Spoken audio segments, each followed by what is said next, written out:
असं इतक्या इतक्या वातावरण असं हे नव्हतं ना, की ज्याच्यामध्ये नाही नाही, ते आमच्या हातात संघर्ष होतं. नव्हता. आम्ही मोठ्या आता काय मनाचे होतो. झालंय की वातावरण झालं असतं ना, हा, यांना दिल्यावर आम्ही विरोध केला असता ना, पण आम्हाला काय माहितीये पुढे चालून इतके उलट्या काळजाचे निघतील म्हणून, आमच्या लेकराला विरोध करतील म्हणून. नाही तर आम्ही म्हणलो असतो ही बसतच नाही जात, ही जात बसत नाही, ही जात बसत नाही, ही बस आम्ही दाखवून दिलं असतं. पण आम्हाला नाही वाटलं हो इतके उलटे काळजाचे होतील हे नंतर, म्हणून आम्ही मराठ्यांनी विरोध नाही केला त्या काळात. हे तुम्हाला मान्य केलं पाहिजे की हैदराबाद गॅजेटचं एवढा विरोध मुंबई उच्च न्यायालयात झाला, सर्वोच्च न्यायालयात झाला, ए मागच्या आडा बंद करा. सर्वोच्च न्यायालयात झाला. आपण त्याला स्थगिती पण दिली का? का विना विना का विना त्रासाचं झालं का आपल्याला थ्रू? ठीक आहे, दाखले मिळण्याची प्रक्रिया थोडी मंदावली किंवा मिळत नाही, ऐकलं भाग झाला. पण त्याला जर स्टेज मिळाला असता आपण सगळे थांबलं असतं, सगळ्या प्रक्रिया थांबवता असं आपल्याला. म्हणून सातारा गॅजेट त्यासाठी आम्ही विचारपूर्वक विधिवा न्याय विभागाशी बोललो. तर म्हटले पण आता शेवटी कायद्यात तज्ञाचं मत घेऊन जर आपण जर नाही वागलो, उद्या जर काही झालं ते ते सांगणार आम्ही नाही नाही, काय तुम्हाला काय बोललो होतो साहेब, तुमचं आमचं काय भांडण नाही. तुम्ही आलात, तुमचा आम्ही सन्मान केलाय. आमच्याबद्दलच कोर्टात जात आहे आणि 94च्या बद्दल जात नाही, म्हणजे हे दुटप्पीपणा त्या अधिकारी तरी कोण आहे तुम्हाला सांगणारा आम्हाला माहित नाही. चौऱ्याण्णव बोलत नाही मी सातारा गॅजेट बोलतो. हा साताऱ्याच बोलतो आम्ही सुद्धा. आमच्या जवळ पुरावा आहे. त्यांना कोणचा आधार जोडलाय?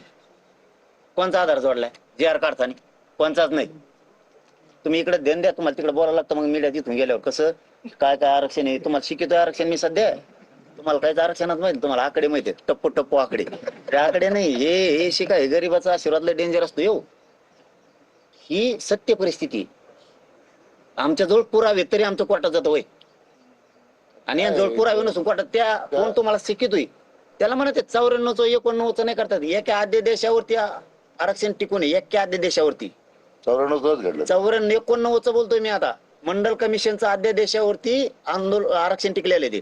अध्यादेशावरती आरक्षण टिकत नसतं, तो रूल नाही. घटनेचे कलम वाच म्हणा, काय बोलत काय ते मीडियात. निर्णय झाल्यानंतर कोणी कोर्टात कंटेस्ट नाही केला. मी त्यावेळी त्या सांगितलं लोकांनी ना, कंटेस्ट करत नाही अहो, गेल्यामुळे विखे काय पाटील आता साहेब, आम्ही सांगितलं तुम्हाला आता. तुम्ही असते मी असतो आम्ही चांगले लोक आहेत. नाही नाही, इतके नियत खराब नव्हती, आता बी नाही. 94 ला आपण दोघं असतो तर काय अडचण नसते. अहो मी म्हणतो आता बी चॅलेंज करता येतं तरी करीत नाहीत. गरीबाच्या ओबीसीच्या लेकरांनी काय केलं म्हणून करीनात आम्ही. आम्ही संस्कारातच वाढलो. आता बी सांगतो तुम्हाला, आता चॅलेंज होतो 94चा जे आर आणि मंडलचा सुद्धा 1990चा सुद्धा देऊ. पण आम्ही इतके घाण संस्काराचे नाहीत. गरीबाच्या लेकरांनी काय केलं, ओबीसीच्या लेकरा बाळात वाटोळ करायचंय म्हणून आम्ही करीत नाही. एका धडाक्यात जाते 94चं बी आणि 90चं सुद्धा, कारण ते अध्यादेशावर जिवंत आहे. कोर्टाची मान्यता नाहीये त्याला. सुप्रीम कोर्टाच्या अध्यादेशावरती देशातलं आरक्षण काढताच येत नाही. त्याच्यावर आता एवढी जाहीरपणे वागतो करता येत नाही. मी करतोय ना, तुम्हाला कोण करा म्हणतंय? नाही, मी आहे ते. मी जर तुम्हाला सांगितलं नाही तर शिकणार. आता हे नवीन आरक्षण शिकायचे समजा, नवीन विद्यार्थी आता तुमच्या सपाट्यात आलाय नवीन विद्यार्थी, इकडून त्याला कोपरा लुटी देत, तिकडून लुटी देत, ते बी लुटी देत. खरं बोलायला गेलं की कोपर खेळ्या सुरू होत्यात. काय बोललेत नुसते इथं आले आंतरवले जाऊन मराठ्याला आरक्षण मिळून द्या म्हणले. थांब रे, इथं आले तर मराठ्याला आरक्षण द्या मिळून दिले, लगेच त्यांच्या मागे लागले. का? तुमचं कोण बोललं की मग गोड लागतो, मग लय चांगला आहे मराठ्याचा. आणि उचित मराठ्याच्या पोरा कोण बोललं की काय लगेच तुम्हाला उकळ्या फुटत्यात. नंतर बरेच नाही नाही, तुमचे नाही का बोलत.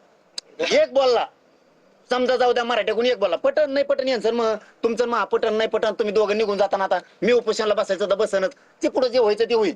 एक माणूस मराठ्याकडून बोलला, कार्य मिरच्या लागल्या, इतके दिवस ओबीसीचं काम नाही केलं का त्यांनी? कमल उपकार फेडता लगेच. एखाद्या जर ओबीसीचं काम केलं असेल ना आयुष्यात, नाही केलं.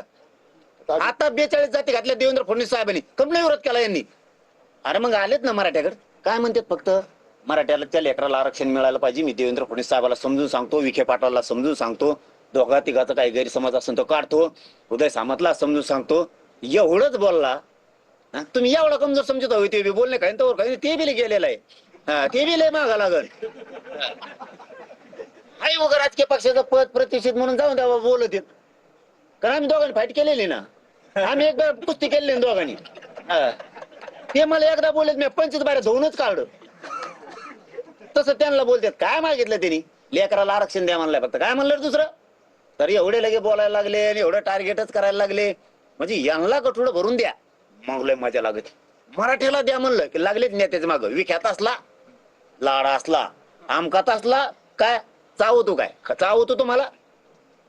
पाटील, आपण कोणाच्या टीकेला बी घालत नाही. आपण आपली भूमिका प्रामाणिक आहे. कोण आपल्या शिवाय देऊ द्या, त्यांचा आपला उद्धार करून काय जर मी ते थोडं घाबरतो आपण त्याच्या उद्धाराला.